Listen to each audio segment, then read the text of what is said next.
Olá, eu sou Walter Ocampo e esse é o Pode Ver, o podcast da Câmara Municipal de Cascavel, que é realizado em parceria com a Fundetec e gravado no estúdio da Estação da Inovação Hub One. E o nosso assunto de hoje é sobre saúde.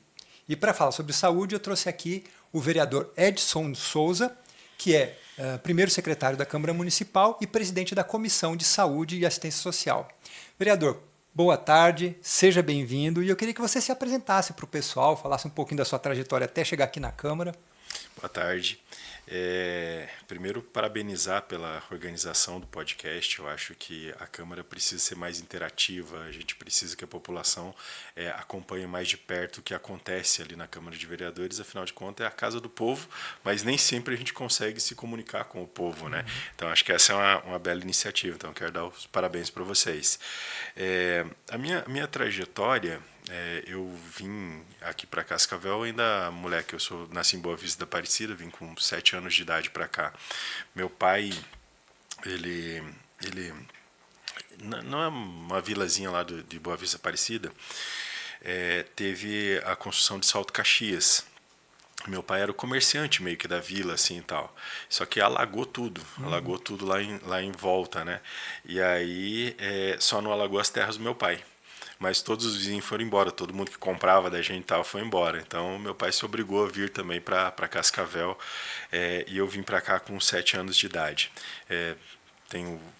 Estudei sempre escola pública, universidade pública, todos os espaços e as dificuldades de todo mundo que sai do interior e vem para a cidade grande tentar uma outra construção, né? Consegui avançar em algumas ações, fui chefe de gabinete da Unioeste, fiz movimento estudantil, fui presidente do DCE, fui diretor do hospital universitário, fui diretor de obras já da universidade, sou formado em pedagogia, sou pedagogo de formação, e aí no meio desse caminho surgiu a possibilidade de disputar a eleição. A gente entendia que era algo importante para a gente tentar interferir na realidade da cidade, né? E aí acabei disputando a eleição e logramos êxito, fui eleito e tal, e agora estou no segundo mandato, fui reeleito também, estou no segundo mandato tentando construir política meio com a nossa cara, com o nosso jeito, assim, defendendo as minhas pautas. Eu sou de esquerda, meu posicionamento é de esquerda, numa cidade que não se considera de esquerda, e eu faço questão de dar referência para isso, porque as minhas ações políticas também se pautam sobre como eu vejo a sociedade, como é a minha visão sobre as pessoas, né? Então, eu sou um vereador que tem esse formato, e eu gosto de falar um pouco sobre isso também. Então, essa é um pouco da construção política. Legal. Então vamos falar um pouquinho sobre a Comissão de Saúde e Assistência Social. Que tipo de demandas assim que mais chegam à comissão, né? Onde ela é mais procurada pelas pessoas? Olha, geralmente atendimento emergencial. Os atendimentos de emergência é onde mais pesa. Chega muita demanda de pessoas nas UPAs que consideram que não estão sendo bem atendidas, não está sendo dada a atenção necessária para o familiar, tal, para alguém nesse sentido. A gente sempre acompanha, a gente sempre vai lá ver qual que é a situação real. Alguns casos de fato tem erros e daí a gente ajuda a corrigir, mas a maioria dos casos não é. É o sistema que ele precisa de um tempo e ele é mais demorado mesmo porque não tem vaga para todo mundo, né? Mas a gente consegue fazer esse acompanhamento. Muita questão de cirurgias aqui na nossa região, tinha uma demanda muito grande de cirurgias, tanto é que na Câmara mesmo a gente puxou essa discussão. Nós fizemos na Câmara, pela Comissão de Saúde, um encontro onde a gente tirou como principal demanda as cirurgias eletivas, em alguns caminhos dela. Primeiro, o caminho óbvio, que é o governo do Estado. É uma responsabilidade do Estado essa parte. Então, nisso a gente fez uma proposta que era criar o Centro de Cirurgias Programadas do Hospital Universitário, o HU, que era para fazer em torno de 6.000 a 7.000 cirurgias por ano, né? E a gente conseguimos recurso, conseguimos liberar com o governo do Estado, com o secretário de Saúde Beto Preto, com o governador Ratinho Júnior. Está funcionando no HU Centro. No ano passado fez, eu acho que 5.000, 6.000 cirurgias funcionando. Surgiu na Câmara de Vereadores. A outra ação era pegar as emendas impositivas dos vereadores e a gente fazer investimento em cirurgia. A gente pegar determinadas especialidades e a gente ir tentando melhorar a fila daquelas especialidades. Fizemos uma de cirurgia geral e essa segunda a gente fez de cirurgia oftalmológica. Nessa de cirurgia oftalmológica são 1.500 pessoas mais ou menos que serão atendidas nesse processo. E agora nesse ano a gente discute para tentar fazer em otorrino, que tem quase 10.000 pessoas na fila. Então as demandas elas vão surgindo variadas, as pessoas têm necessidade de saúde, né, de saúde pública e tal, apesar de Cascavel fazer um bom investimento. Sim. Eu vi que recentemente você apresentou um requerimento para a Prefeitura pedindo informações sobre a aplicação dos recursos para cirurgias eletivas em 2024, né, que foi as emendas impositivas apresentadas no final de 2023 para o orçamento de 2024, e você fez um pedido agora. Eu queria que você explicasse um pouco como é que é essa fiscalização do uso desse recurso. Esse foi o primeiro processo que nós fizemos da cirurgia, que foi para cirurgia gerais e tal. E a gente tem uma discordância do valor que a gente deu com o número que foi executado de cirurgias. E aí a gente quer fazer a confirmação disso, porque naquele processo a gente permitiu fazer exames e cirurgias, mas a prioridade evidentemente era cirurgias. E o resultado que foi apresentado para a gente foi de 470 cirurgias. Nós imaginávamos que dava para no mínimo fazer em torno de 1.500 cirurgias. Então é isso que a gente quer cruzar, saber o que aconteceu, para onde que foi esse recurso, como que foi investido, quem foi atendido nesses recursos, os valores que tiveram em cima dele, porque a gente tem que tomar o cuidado com o dinheiro público. A gente tem que... É papel do vereador, né? O papel do vereador é fazer a fiscalização, é fazer a cobrança, e esse é um recurso que foi destinado pela Câmara. Então a gente tem que ter um olhar mais diferenciado. Então o meu requerimento é nesse sentido. Eu quero olhar processo de cirurgia por processo de cirurgia, quero saber quantos exames de fato foram feitos, quais foram os valores que foram gastos nesses exames, para a gente daí fazer os cruzamentos e ver se está tudo correto, se está tudo certo. E nesse acompanhamento de dia a dia assim, da comissão, vocês acompanham também a questão do atendimento nas unidades de saúde? Como é que é isso? Como é que está isso em Cascavel, né? Que é uma cidade de referência para a região, né? E esse é um dos complicadores de Cascavel, porque é uma cidade de referência em saúde. Então você tem pessoas que estão no Paraguai, que o familiar passou mal lá, eles dão um jeito e traz para cá. Aí você começa a resolver os problemas, às vezes, da saúde aqui de Cascavel. Algumas cidades aqui da região não resolveram. Vem para cá. Tem um parente que mora aqui, pega uma conta de luz, pega uma conta de água. Isso ocorre bastante, sabe? Mato Grosso, muita gente do Mato Grosso vem para cá também e tal. A gente tenta fazer esse acompanhamento para tentar dar mais qualidade, para dar mais condições de atendimento. Então, as unidades básicas de saúde aqui de Cascavel têm uma qualidade muito boa de atendimento. Falta, às vezes, profissionais, não consegue contratar profissionais. Então, foi feito um concurso, por exemplo, há pouco tempo. Passou 60 médicos. Para desses 60, 40, 50 não quiseram assumir, entendeu? O concurso. Então, a gente tem problemas e dificuldades também nesse formato. A gente faz esse acompanhamento, a gente vai em loco fazer as visitas, a gente vai fazer as visitas nas UPAs, a gente está fazendo a visita no Hospital de Retaguarda, e a gente também ajuda a fazer a articulação política com outros entes, seja o governo federal, Itaipu, ou o governo do estado, para a gente tentar arrecadar recurso para ampliar. Então, por exemplo, agora eu estou discutindo, junto com o prefeito municipal, a construção de uma unidade de saúde em Santa Bárbara, que é aqui no interior. A gente tem mais uma outra unidade de saúde também aqui no interior que a gente está discutindo também para a gente conseguir fazer, porque a saúde no interior ela é mais difícil. Se você não tiver a estrutura lá pronta, até a pessoa sair de lá, vir aqui, liga para buscar uma ambulância, não dá tempo, entende? Eu acabo pegando um carro, colocando dentro do carro, vindo. Então a gente precisa estruturar a saúde mais próximo da população, organizar isso. E isso a gente tem discutido com a Secretaria de Saúde do município através da comissão. Fizemos uma conversa sobre a questão da necessidade que nós temos de fazer as consultas online, de você fazer a telemedicina, porque facilita muito. Às vezes, boa parte das pessoas estão aguardando uma consulta ou fazendo alguma coisa para trocar uma receita, para fazer qualquer coisa nesse sentido. Nós estamos tentando discutir para fazer com que haja um serviço de motocicleta para fazer entrega dos medicamentos e outras coisas. A gente quer dialogar isso com a secretaria. Nem tudo a secretaria aceita, porque tem custo, tem dificuldade e tal, mas a gente tenta fazer esse meio de campo político também para tentar resolver os problemas, né? Fazer com que o setor público tenha um pouco da agilidade que às vezes a gente encontra na vida privada das pessoas, né? Que usa motoboy, tem facilidade de fazer as coisas. Né? É isso, sabe? Tentar de fato proporcionar um serviço que seja de qualidade, porque o sistema público ele paga bem na saúde. O SUS é um sistema que ele paga muito bem.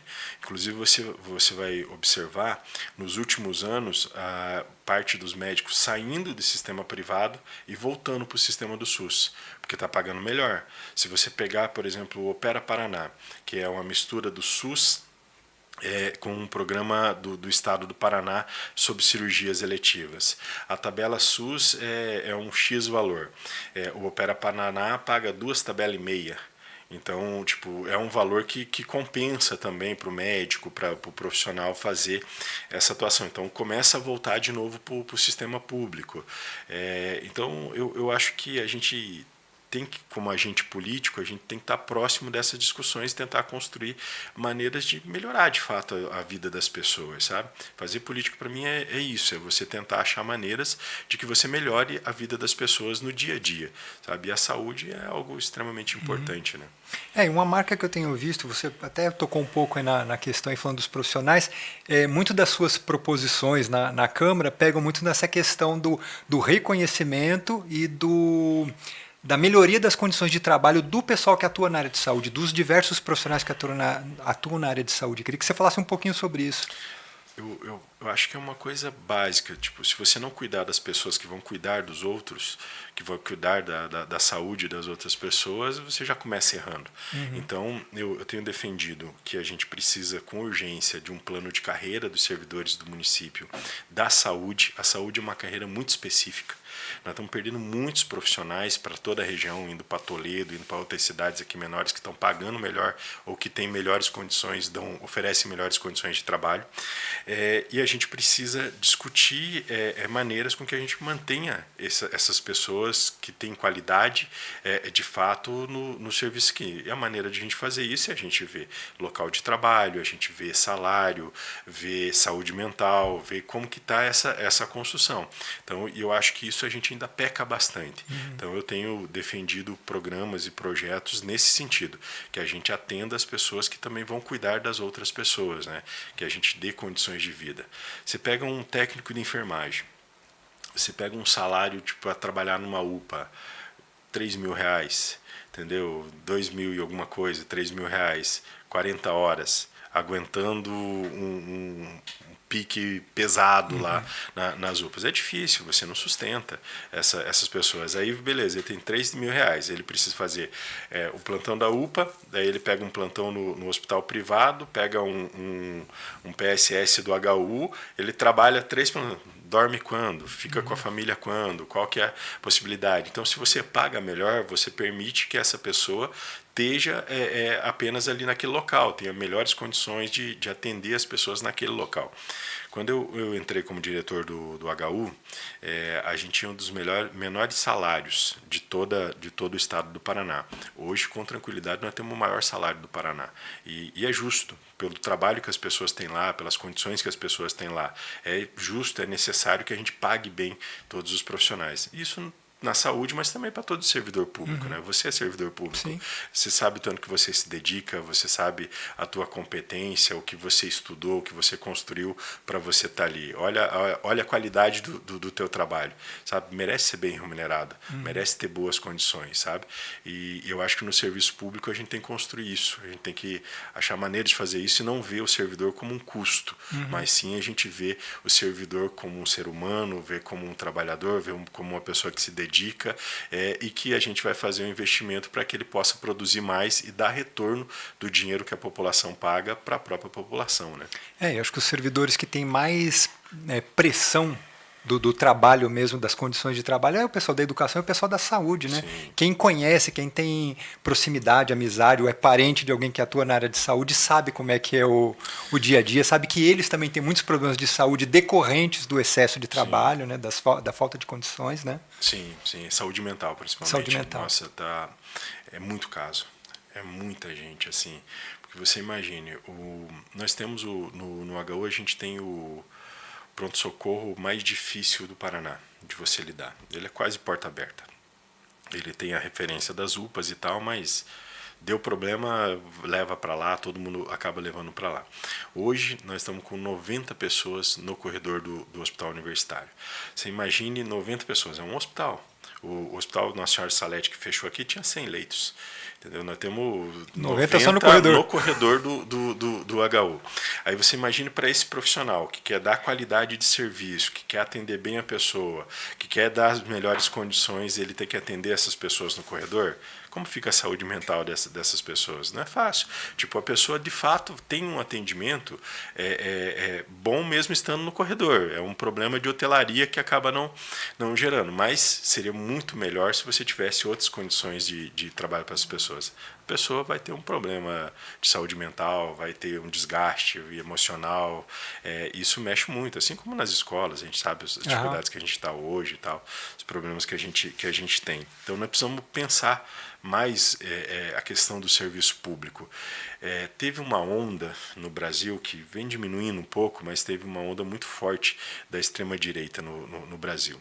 E essa onda veio com uma criminalização do serviço público, como que se o serviço público fosse algo ruim, fosse algo que não deve ser investido, que não tem que ter condições, que são super salários para pessoas que não produzem o que deveria produzir. Isso está incutido no discurso da extrema-direita. E isso acabou pegando parte da população. Hoje eu acho que a gente começa a reverter mais isso, começa a voltar a ter uma visão diferente. Aí veio a pandemia para chegar e mostrar a realidade desses profissionais e do quanto a gente precisa de um serviço público funcionando, né? A área de saúde foi muito chocante para todo mundo, né? Ver as condições que os enfermeiros e médicos estavam enfrentando para poder lidar com aquela pandemia ali na linha de frente, arriscando a própria vida. E como aquilo foi difícil para eles, o medo que eles passavam. Né? Era um negócio. Eu estava na Câmara já, eu saí da Câmara e fui para dentro do HU para ajudar a nossa turma lá. No HU, a gente não obrigou as pessoas a irem para a linha de frente. A gente chegou lá, o pessoal da enfermagem, a diretora da enfermagem, a Sara, ela pegou e foi lá, reuniu todo mundo e falou: gente, nós precisamos de gente lá na linha de frente, nós não sabemos o que é essa doença, nós não sabemos o que vai ser o tratamento, como que vai ser, mas a gente precisa de gente. Só que eu não quero obrigar ninguém, eu preciso de voluntários. Então, todos os que foram para lá se voluntariaram para fazer isso. Foi alugado hotel, foi alugado casa, para que eles não convivessem com a família, não oferecessem risco para a família. Você imagine o quanto isso mexe com a cabeça das pessoas.